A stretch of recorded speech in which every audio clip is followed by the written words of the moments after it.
When my wife died, my lawyer called me. Meet me at my office right now. I discovered a secret about your son. You're in danger. When I arrived, I froze at the sight of who was at the door. Subscribe to the channel for more stories like this and comment the city you're watching from. My name is Aaron and I'm 59 years old. 3 days ago, I thought my wife Karen was dead. 3 days ago, I stood in our empty house, staring at the sympathy cards scattered across the kitchen counter, wondering how I was supposed to live without the woman who had been my everything for 34 years. Then my lawyer called. Aaron, you need to get to my office immediately. Michael's voice was urgent, almost panicked. I've discovered something about your family and you're in danger. Don't tell anyone where you're going. The drive to downtown felt like a blur. My hands shook on the steering wheel as I replayed his words over and over. What could he have possibly discovered? Karen had been gone for 3 days. The funeral was tomorrow. Our daughter Rebecca had been staying with me, making arrangements, being the perfect grieving child everyone expected her to be. When I pulled into the parking lot of Michael's law firm, my chest felt tight with anxiety. I'd known him for 15 years. He'd handled our wills, our business transactions, even helped us buy the house. Michael wasn't the type to create drama or make wild claims. I walked through the familiar glass doors of the office building, my legs feeling heavier with each step. The elevator ride to the 7th floor seemed endless. When the doors opened, I turned left toward Michael's corner office, just like I had dozens of times before.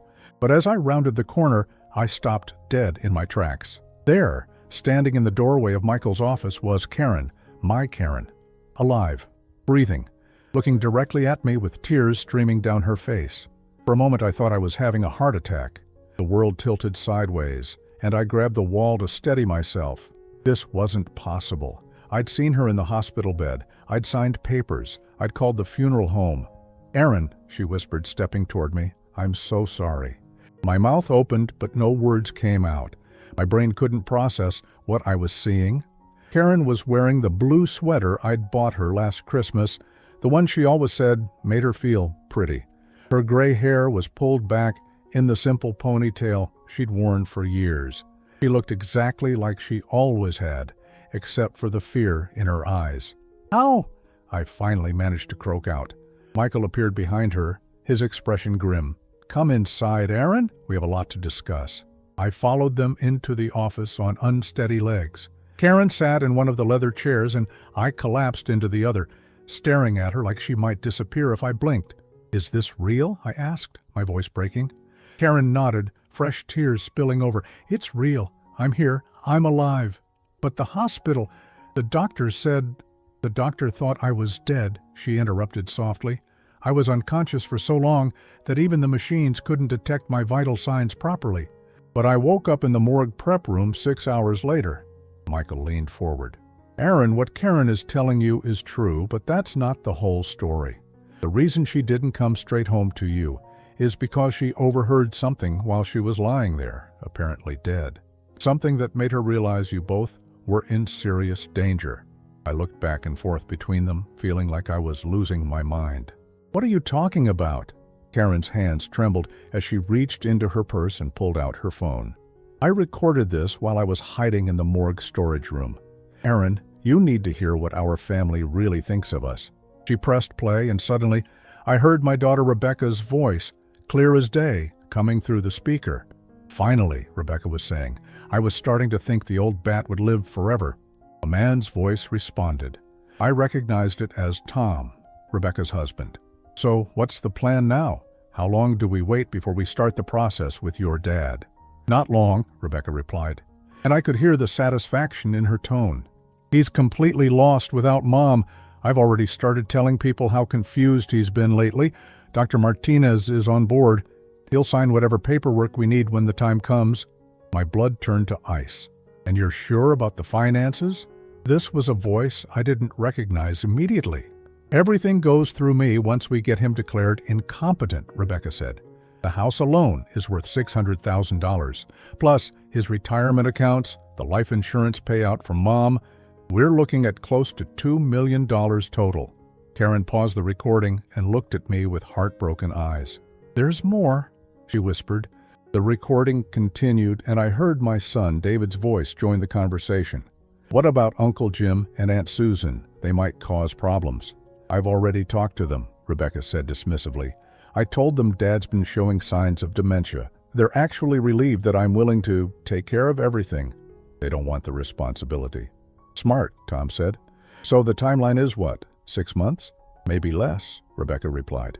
The grief from losing Mom will make it easier to convince everyone that he can't handle living alone. I'm thinking we start with small things. Maybe he forgets to pay a bill, leaves the stove on, gets lost driving somewhere familiar. Build a pattern. My chest felt like it was caving in. These were my children, my family, people I had loved and supported and sacrificed for, and they were talking about me like I was already dead. Aaron? Karen's voice seemed to come from very far away. Aaron, are you okay? I realized I was hyperventilating. Michael quickly poured me a glass of water from the pitcher on his desk. I drank it slowly, trying to make sense of what I'd just heard. How long have you known? I asked Karen. I woke up Tuesday night, she said quietly. They thought I was dead, so they were talking freely right there in the room. I heard enough to understand what was happening, but I needed proof, so I stayed hidden and kept recording. Yeah? You've been alive for 3 days, and you didn't come home to me? The pain in my voice made her flinch. Aaron, if I had come home, they would have killed me for real this time, and then they would have moved forward with their plan for you immediately. This was the only way to protect us both. Michael cleared his throat. Aaron, there's something else you need to know. I've been reviewing your family's recent financial activities. Rebecca has already started the process. She's been to 3 different banks this week, claiming she needs to help you manage your affairs due to your declining mental state. What? The word came out as barely a whisper. She's been setting the groundwork, he continued. Small things so far, but it's clear this has been planned for a while. The question now is, what do you want to do about it? I looked at Karen, this woman who had supposedly died 3 days ago, but had actually been protecting me from our own children. The woman who had sacrificed everything, even letting me believe I'd lost her forever, just to keep us both safe. And in that moment, something shifted inside me. The grief, the confusion, the heartbreak, it all crystallized into something else entirely. If my family wanted to play games, then we were going to play. But this time, we would be the ones making the rules. Karen reached for my hand across Michael's desk, her fingers still wearing the wedding ring I'd placed there 34 years ago. The touch was real, warm, alive, everything I'd thought I'd lost forever. I need to tell you everything, she said, her voice steady despite the tears, about how long this has been going on and how many people are involved. Michael pulled out a thick folder. Before Karen contacted me yesterday, I'd already noticed some concerning patterns, but what she's uncovered goes much deeper than financial manipulation. Karen took a shaky breath. It started 6 months ago, Aaron. Remember when Rebecca suggested we should update our wills and maybe consider long-term care planning? I nodded slowly. At the time, it had seemed like responsible advice from a caring daughter. She wasn't just thinking ahead, Karen continued. She was already building a case. Every family gathering, every phone call, every visit, she was documenting anything that could be twisted to make us look incapable. She pulled out a small notebook from her purse, pages filled with her careful handwriting. I started keeping track after I overheard her on the phone one day. She was talking to someone about how you'd been more forgetful lately and how I was clearly struggling with basic tasks. But that's not true, I protested. We're both perfectly fine. Of course we are, Karen said, bitterly. But that doesn't matter when you have adult children willing to lie to anyone who will listen. Michael opened the folder and spread several documents across his desk. Aaron, take a look at these. Rebecca has been busy. The first document was a medical evaluation form with my name at the top. According to the paperwork, I had been experiencing significant cognitive decline and episodes of confusion and disorientation. It was dated 2 months ago, signed by Dr. Martinez, our family physician for over a decade. I never saw Dr. Martinez 2 months ago, I said, my hands trembling as I held the paper. No, you didn't, Michael confirmed, but Rebecca did. She went alone and provided him with a detailed account of your supposed symptoms. Based on her testimony as your concerned daughter, he created this preliminary assessment. Karen's jaw tightened. She's been systematically visiting everyone in our lives, Aaron. Dr. Martinez, our neighbors, even the staff at the grocery store where we've shopped for years. Everywhere we go regularly, she's been there first. Telling them what? That we've been acting strange, she said, pulling out her phone again. I have recordings of 3 different conversations. Listen to this one. She pressed play, and I heard Rebecca's voice speaking to someone I couldn't identify.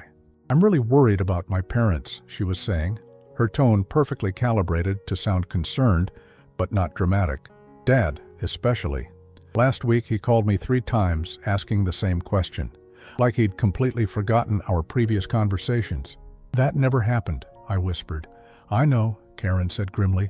She's creating a fictional version of our lives, and everyone believes her because why would a daughter lie about something like that?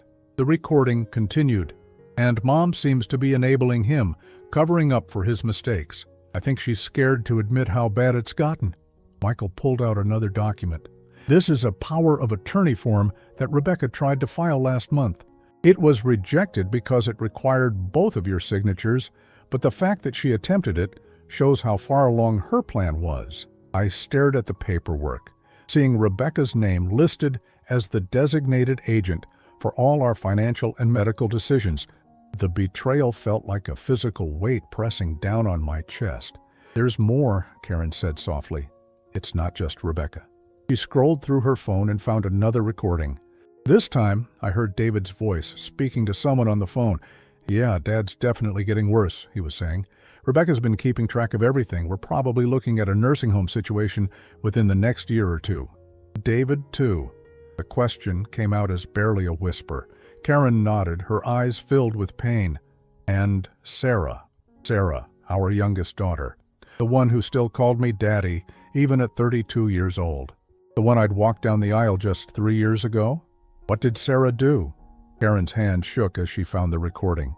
This conversation happened 2 weeks ago. She was talking to her husband Mark about the family finances. Sarah's familiar laugh filled the small office, but it sounded different somehow. Cold. The trust fund for the kids' college is going to be amazing, she was saying.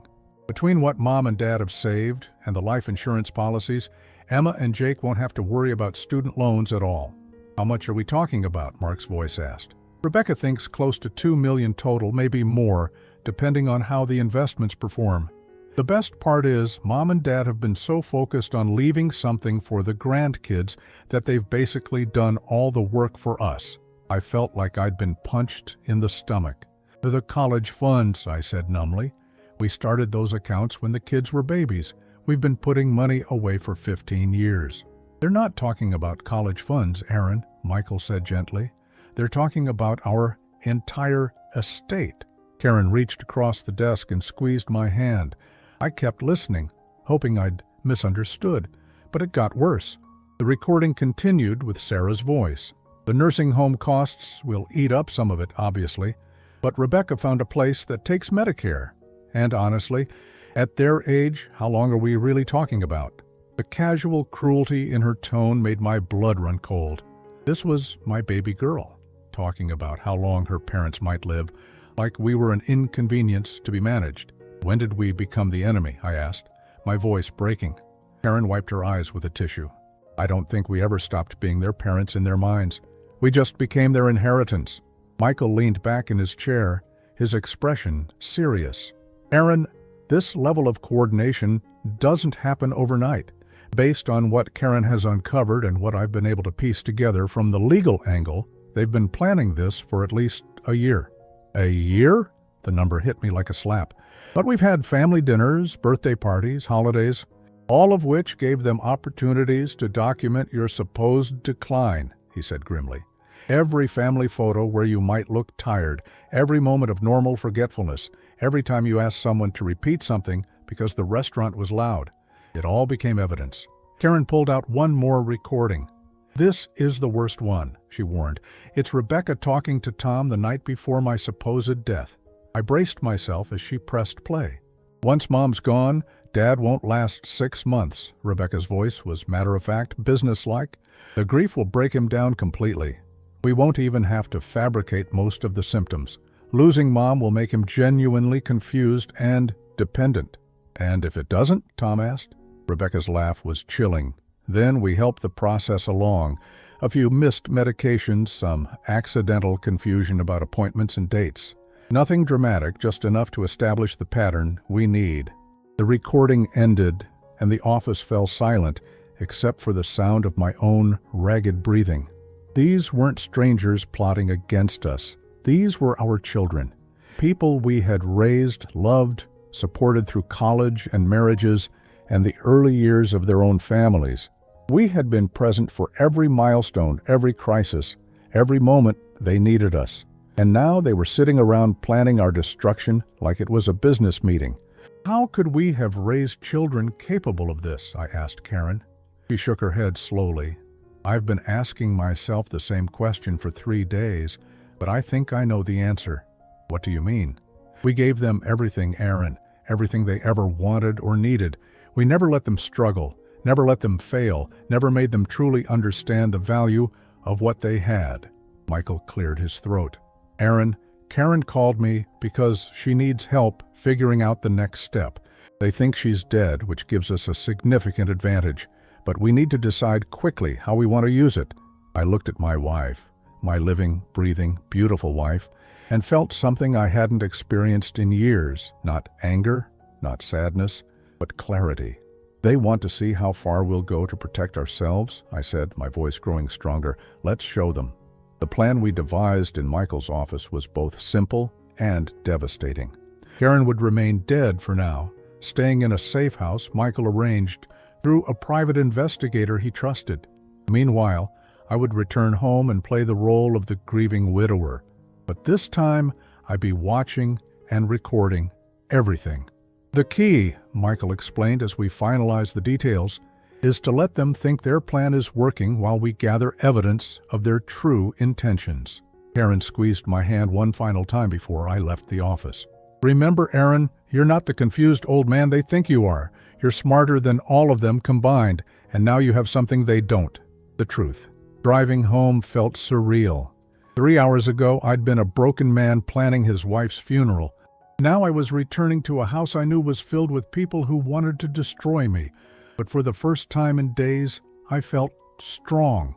Rebecca's car was in the driveway when I pulled up. Through the front window, I could see her moving around the kitchen, probably organizing something. She'd always been an organizer, even as a child. I used to find it endearing. "Dad!" she called out as I walked through the front door, her voice filled with concern. "Where have you been? I was so worried when I came back and you were gone." I studied her face, looking for any sign of the calculating woman I'd heard on those recordings. But Rebecca was a master performer. Her expression showed nothing but love and worry for her grieving father. "I needed some air," I said simply. "Went for a drive." "Oh, Dad."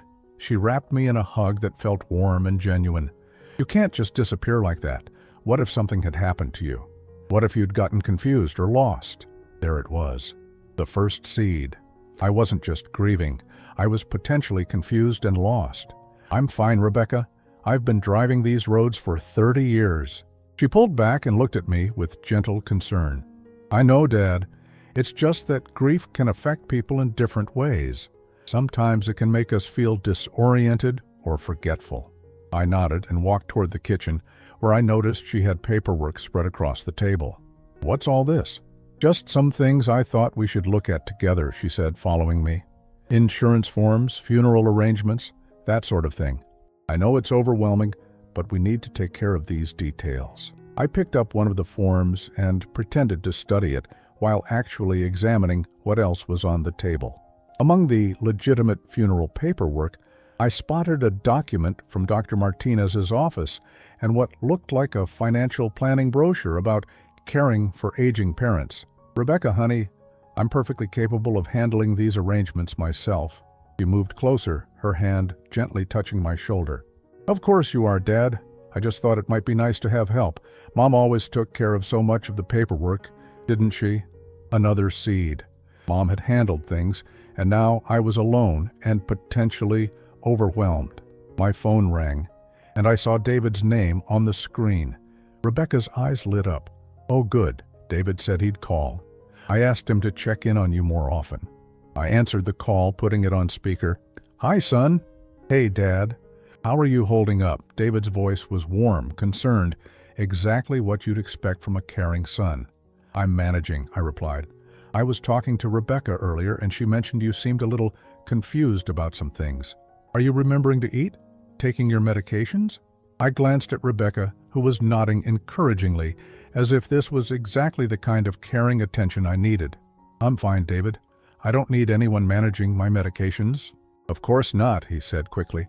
"It's just that sometimes when people are grieving, they can forget routine things. There's no shame in getting a little help." After I hung up, Rebecca began tidying the papers on the table. "David's right, you know. Maybe it would be good if I stayed here for a few days, just to make sure you're settling into a routine." "That's not necessary."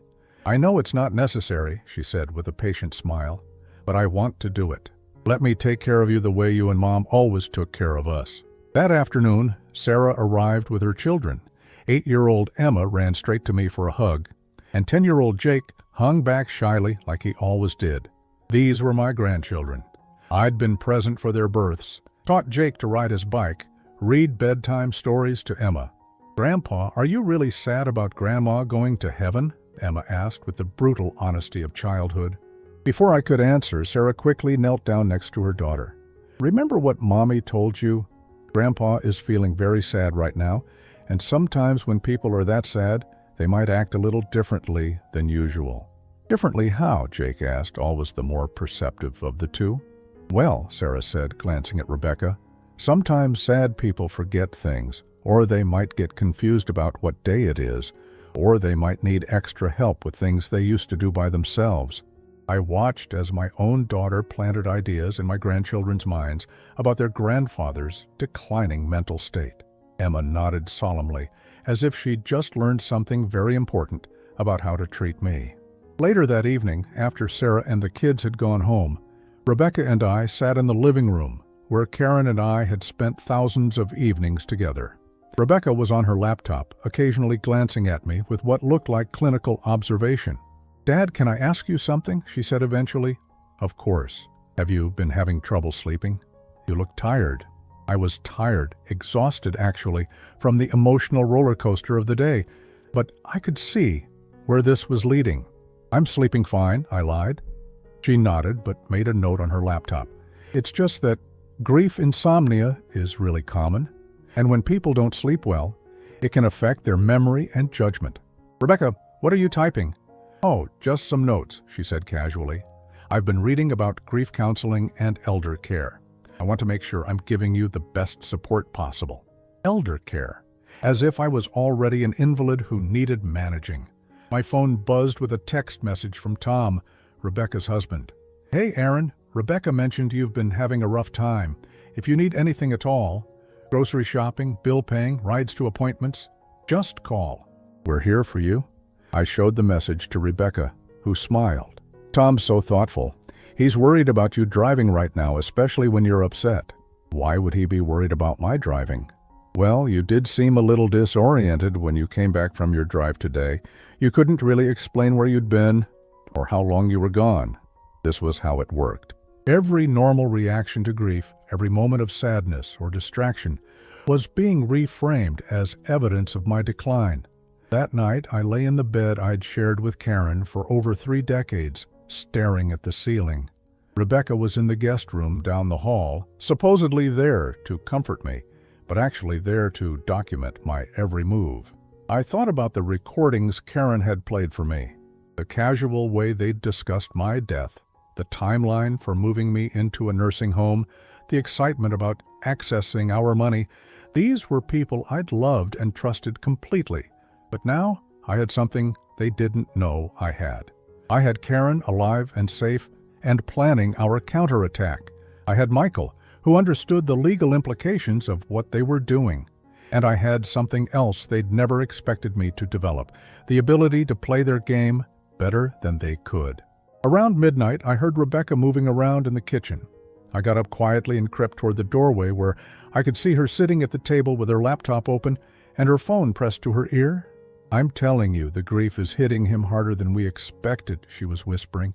"He was gone for hours today and couldn't explain where he'd been, and he's definitely not thinking clearly. He keeps insisting he doesn't need help with anything." She paused, listening to whoever was on the other end.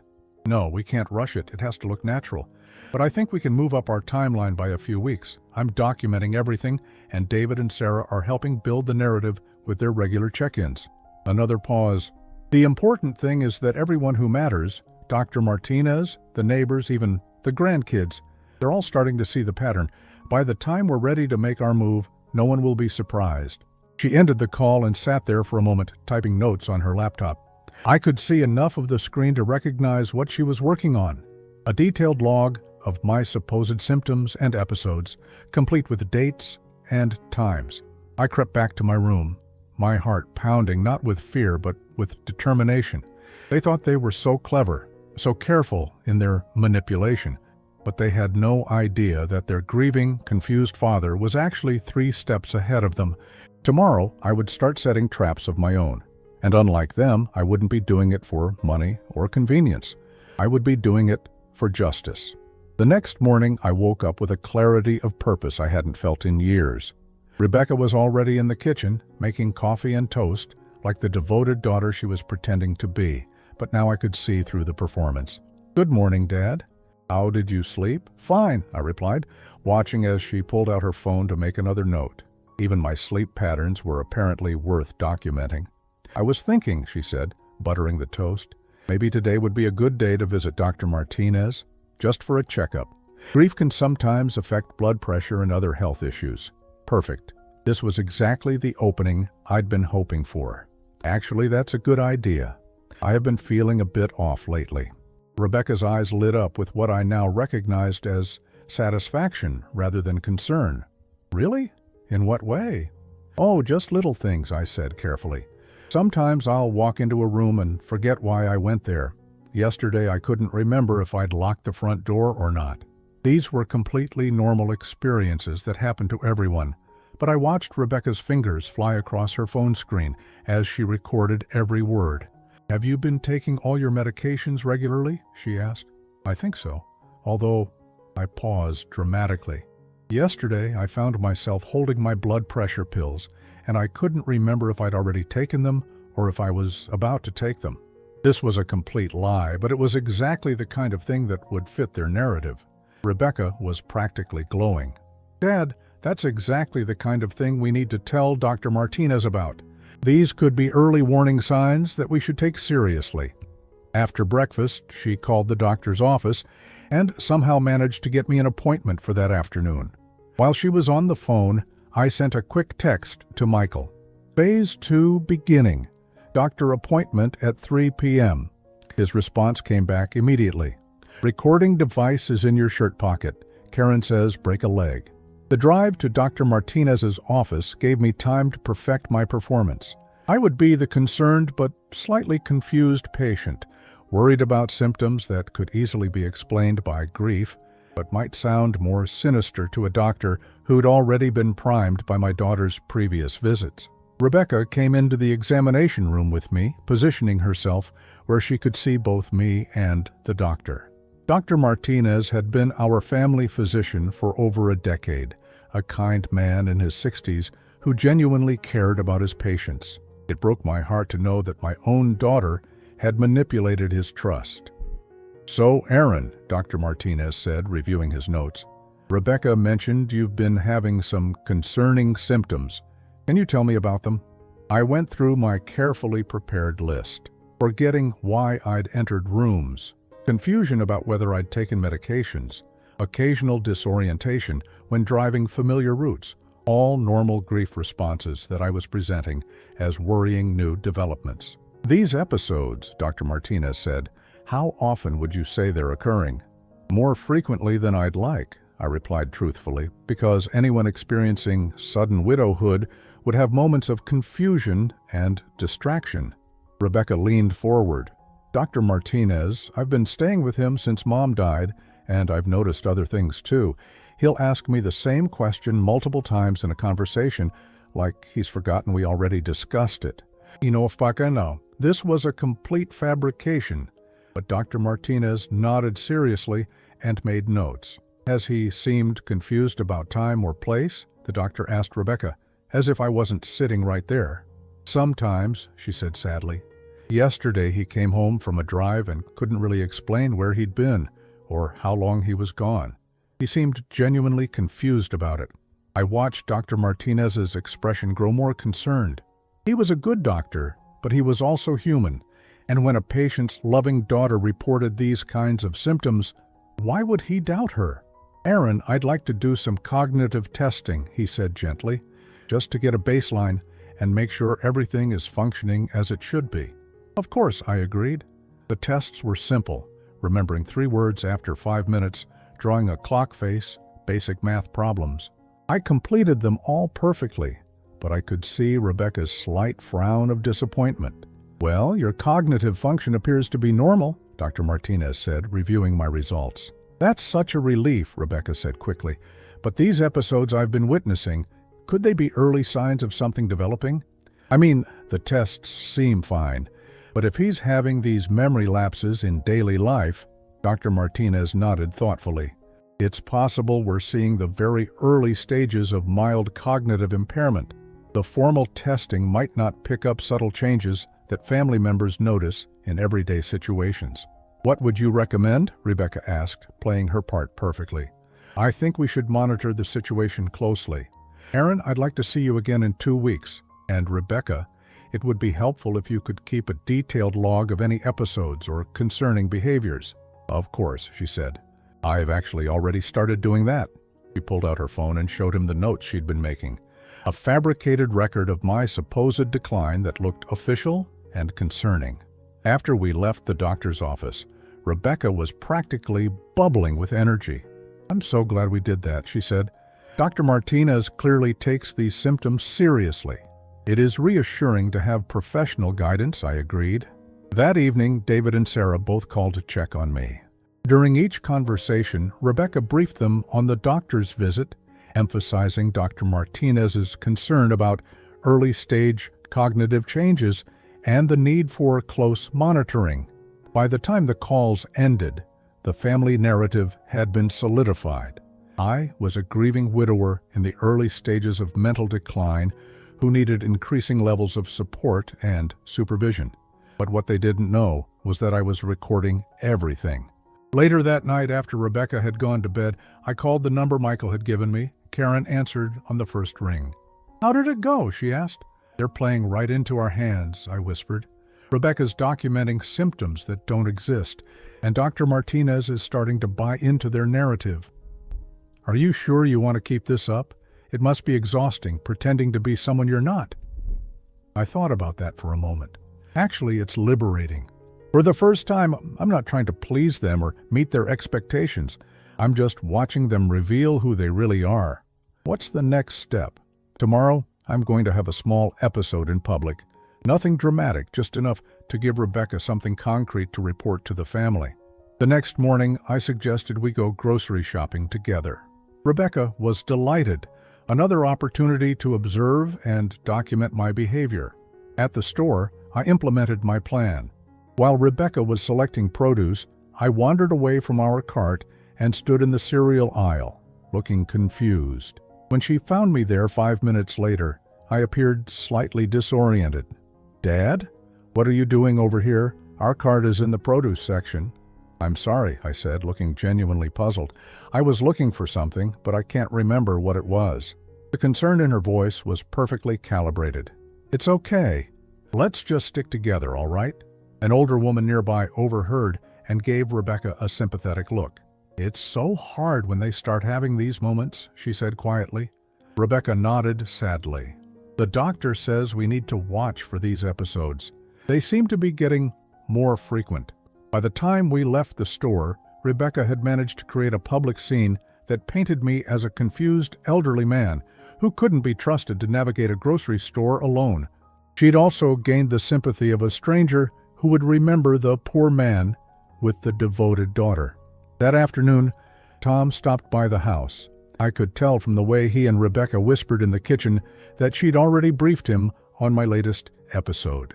When he came into the living room where I was reading, his demeanor was different, more careful, more deliberate, as if he were speaking to someone who might not understand complex concepts. "Hey, Aaron. Rebecca tells me you had a little confusion at the store today." "Did I?" I asked, as if I wasn't entirely sure what he was referring to. Tom exchanged a glance with Rebecca.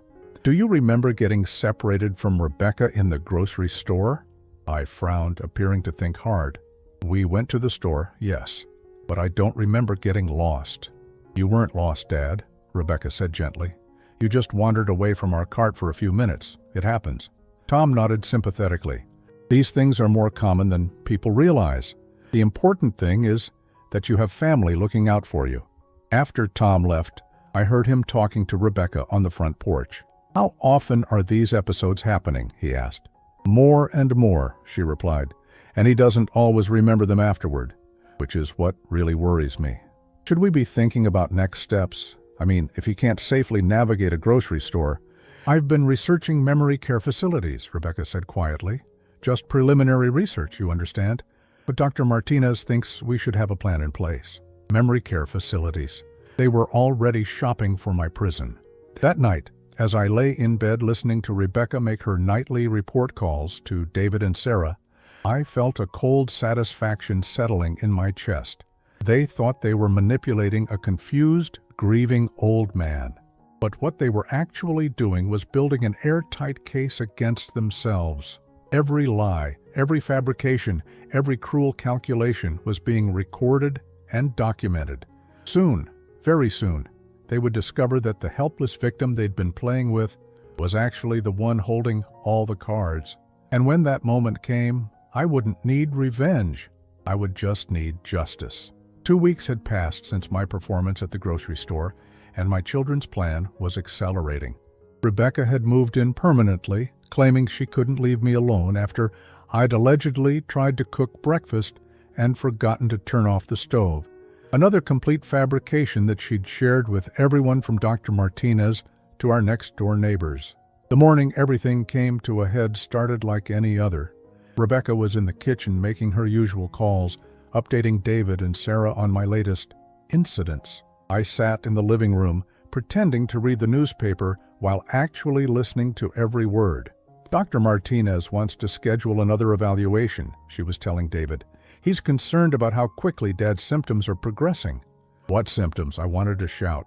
Every episode they documented was either completely fabricated or a normal grief response that had been twisted into something sinister. "Have you looked into facilities?" David asked, his voice carrying clearly from Rebecca's phone. "I have appointments to tour 3 places next week," she replied. "The one in Westfield has an excellent memory care unit, and they have an opening." An opening. They were discussing shipping me off to a nursing home like I was a piece of furniture they needed to store. "What about the financial arrangements?" This was Sarah joining the conversation. "Everything's in place," Rebecca said with satisfaction. "Once we get the competency evaluation completed, I'll have full power of attorney. The house should sell quickly in this market. Similar properties in the neighborhood are going for around $600,000. And the life insurance from Mom? $250,000. Plus Dad's retirement accounts and savings, we're looking at close to $1.2 million total." I felt sick listening to them divvy up my life like they were planning a yard sale. These weren't grieving children worried about their father's well-being. These were vultures circling a carcass. But today was the day their game would end. I pulled out my phone and sent a text to Michael. "It's time." His response came back immediately. "Karen is ready. Give us 20 minutes." For the past 2 weeks, while I'd been playing the confused widower, Karen and Michael had been building our legal case. Every recording, every fabricated incident, every lie my children had told was now documented with timestamps and witnesses. Today, we would reveal the truth. I walked into the kitchen where Rebecca was still on her conference call with David and Sarah. "I need to run some errands," I announced. Rebecca looked up, alarmed. "Dad, remember what we talked about? You shouldn't drive alone anymore. I can take you wherever you need to go." "I'm perfectly capable of driving myself," I said firmly. But yesterday you forgot where you parked at the doctor's office, she protested. And last week you got confused about which exit to take coming home. More lies. I'd never had any trouble remembering where I parked, and I could drive home from Dr. Martinez's office with my eyes closed. I'm going to the bank, I said. Some business matters I need to handle. Rebecca's eyes sharpened. What kind of business matters? Maybe I should come with you to make sure you understand what you're signing. There it was. The assumption that I was no longer capable of handling my own affairs. That won't be necessary, I said, grabbing my car keys from the counter. Dad, please, Rebecca said, standing up. Dr. Martinez specifically said you shouldn't make any major financial decisions without family supervision. Dr. Hushby. Martinez had said no such thing, but it sounded official enough that David and Sarah on the phone call murmured their agreement. I'm not making major financial decisions, I said calmly. I'm just updating some account information. Rebecca looked genuinely panicked now. Then I'm definitely coming with you. You don't understand how easily confused people can take advantage of someone in your condition. My condition. As if grief and manipulation had transformed me into a helpless child. Fine, I said. Meet me at First National Bank on Main Street in 30 minutes. I walked out before she could respond, leaving her scrambling to end her call and follow me. The drive to the bank was the last 20 minutes of Rebecca's life as a manipulative daughter who thought she was smarter than her father. When I walked into that bank lobby, everything would change. I arrived first and took a seat in the waiting area. Right on schedule, Michael walked in through the side entrance, followed by Karen, my beautiful, alive, vengeful wife. Rebecca arrived 5 minutes later, hurrying through the front doors and scanning the lobby for me. When she spotted me sitting with two strangers, her brow furrowed in confusion. When she got close enough to see that one of those strangers was her supposedly dead mother, she stopped cold. The color drained from her face so quickly, I thought she might faint. Hello, sweetheart, Karen said quietly. Rebecca's mouth opened and closed several times before any sound came out. Mom? The word was barely a whisper. Surprised to see me? Karen asked. I can imagine. After all, you've been planning my funeral for 3 days. I don't understand, Rebecca stammered, looking back and forth between Karen and me. The hospital said, The doctor told you I was dead, Karen said, and I was, for about 6 hours. But then I woke up in the morgue prep room and heard some very interesting conversations. Michael stepped forward, his expression professional and cold. Rebecca, I'm Michael Patterson, your parents' attorney. I think we need to have a serious discussion about your recent activities. Rebecca finally found her voice. Dad, what's going on? Why didn't you tell me Mom was alive? Because, I said, standing up, I needed to see how far you'd go, how much you'd lie, how completely you'd betray us. Betray you? I don't know what you're talking about. Karen pulled out her phone. Would you like to hear yourself talking to Tom about how my death would make your father genuinely confused and dependent? Or maybe the conversation where you calculated exactly how much money you'd inherit once you got him declared incompetent? Rebecca's face went white. You recorded us? Every word, Karen said. Every lie you told Dr. Martinez. Every fabricated symptom you documented.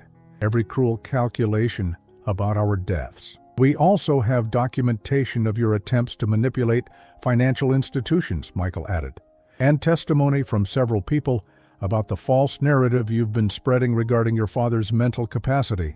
Rebecca looked around desperately, as if searching for an escape route. You don't understand. I was trying to help. Dad was struggling after Mom's death, and I was worried about him. Worried enough to research memory care facilities before Mom was even buried? I asked.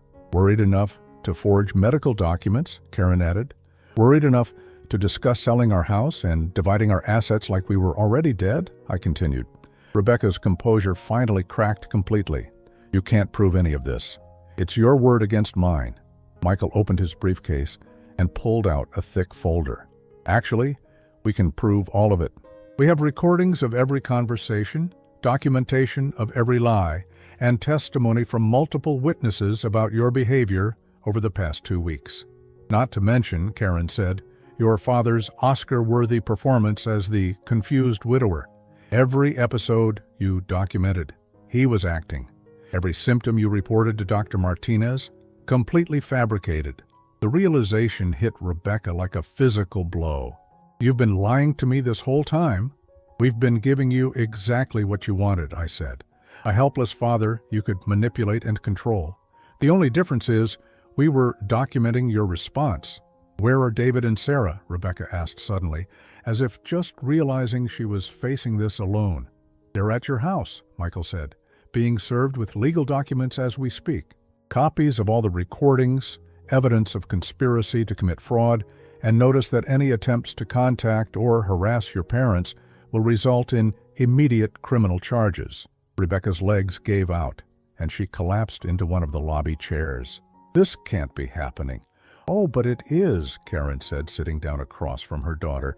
"You see, sweetheart, while you were so busy planning our destruction, we were planning yours." "I never wanted to hurt you," Rebecca whispered. "You wanted us in nursing homes so you could sell our house and spend our money," I said. "You fabricated medical symptoms to convince a doctor that I was losing my mind. You turned our grandchildren against us by teaching them to treat me like an invalid. And you did it all while pretending to be the loving, devoted daughter," Karen added. "Do you have any idea how much that betrayal hurts?" Rebecca was crying now, but they weren't tears of remorse. They were tears of someone who had been caught and was facing consequences for the first time in her life. "What do you want?" she asked finally. "We want you out of our lives," I said simply. "All of you. David, Sarah, Tom, Mark, everyone who participated in this conspiracy. We want to never see or hear from any of you again," Karen continued. "And if you ever attempt to contact us or spread any more lies about our mental capacity or try to interfere in our lives in any way, we will pursue criminal charges." Michael placed the folder on the table between them. "These are copies of everything we have. The recordings, the documentation, the witness statements. Your siblings have identical packages. Consider them insurance policies." Rebecca stared at the folder like it contained a bomb. "My children, your grandchildren, are better off without learning that their mother is a manipulative liar who tried to destroy her own parents," Karen said firmly. "That's up to you to figure out." "But we're family," Rebecca said desperately. "You can't just cut us out completely." I looked at this woman who had come from my body, who I had raised and loved and sacrificed for, who had just spent 2 weeks systematically planning my destruction, and felt nothing but cold finality. "No," I said quietly. "You stopped being our family the moment you started treating us like your inheritance instead of your parents." Karen stood up and took my hand. "Come on, Aaron. We have a new life to start." As we walked toward the exit, Rebecca called out behind us, "Where will you go? What are you going to do?"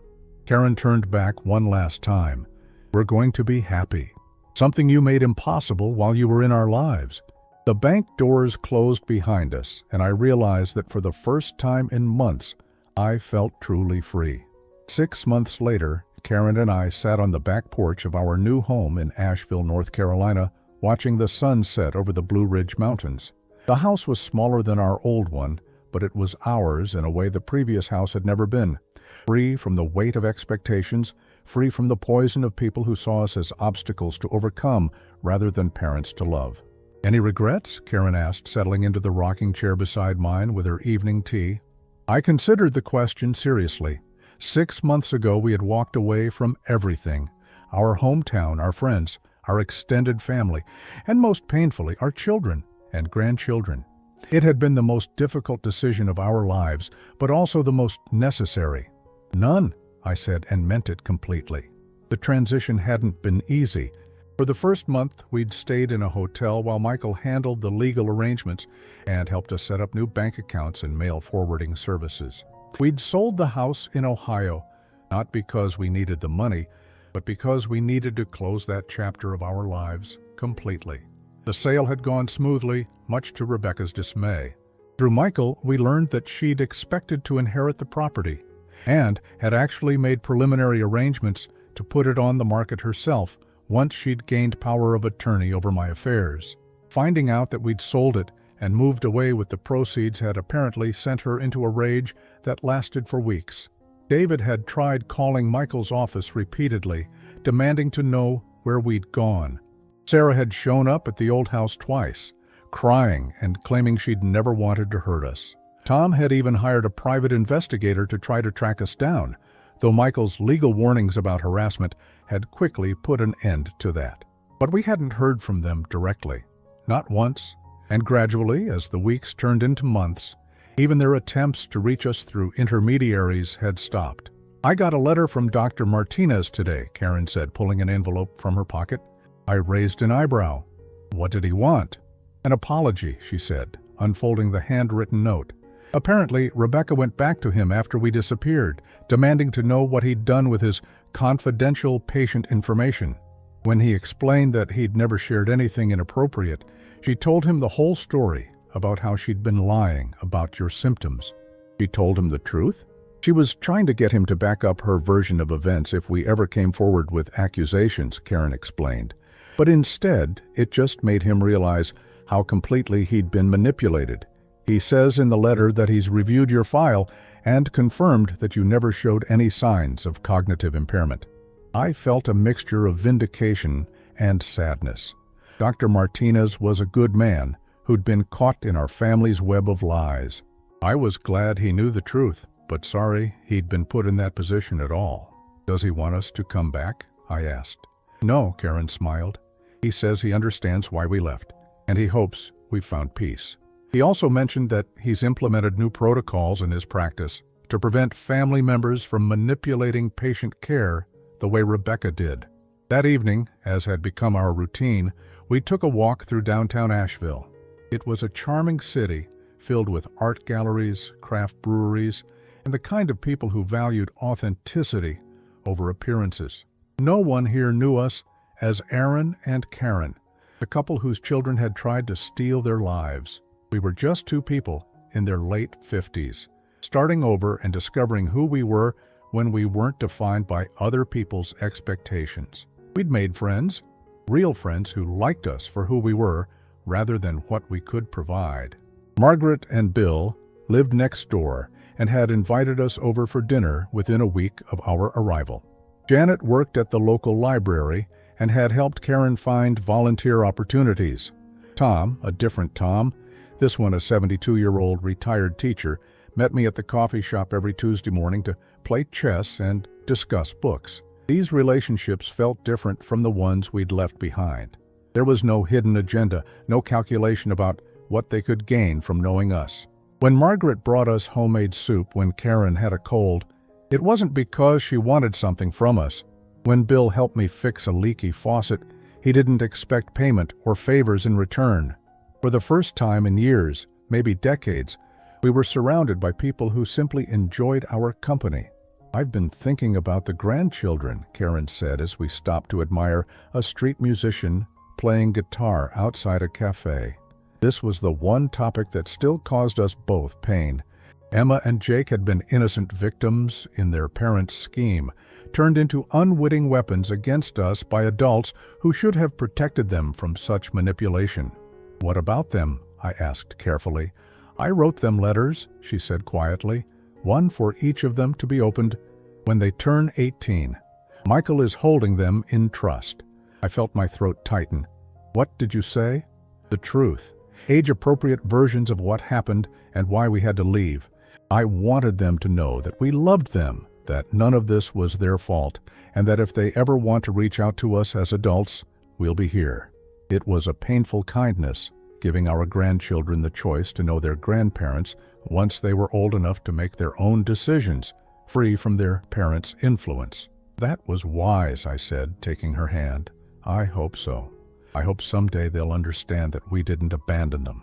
We just couldn't stay in a situation where we were being used to hurt them." As we walked home through the quiet streets, I reflected on how much our lives had changed.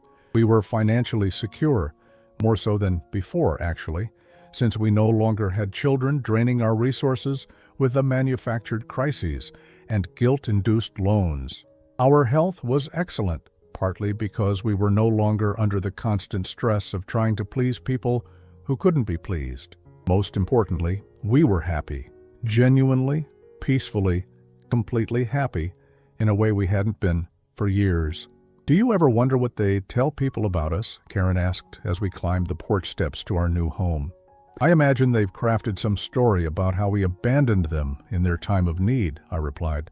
Rebecca probably claims we had some kind of mental breakdown after your death and disappeared into elder care somewhere.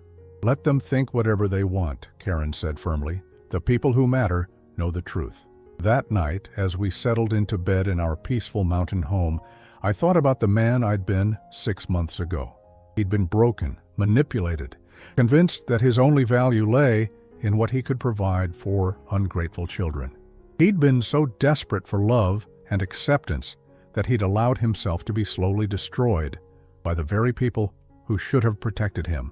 But that man was gone. In his place was someone stronger, clearer, more authentically himself than he'd been in decades. Aaron? Karen's voice was soft in the darkness. Yes? Thank you. For what? For being brave enough to walk away, for choosing us over them, for giving us this chance to discover who we really are. I reached for her hand under the covers, this woman who had literally died and come back to life to save us both. Thank you for coming back from the dead to rescue me. She laughed quietly. Best decision I ever made. The next morning, I woke up naturally as sunlight filtered through our bedroom curtains. No alarms, no schedules dictated by other people's needs, no phone calls from children demanding immediate attention for manufactured emergencies. I made coffee while Karen tended to the small garden she'd planted behind the house. We ate breakfast on the back porch, planning our day with the luxury of people who owned their own time. Later that afternoon, while Karen was at the library helping with a children's reading program, I sat in my favorite chair with a book and a cup of tea. My phone buzzed with a text from an unknown number.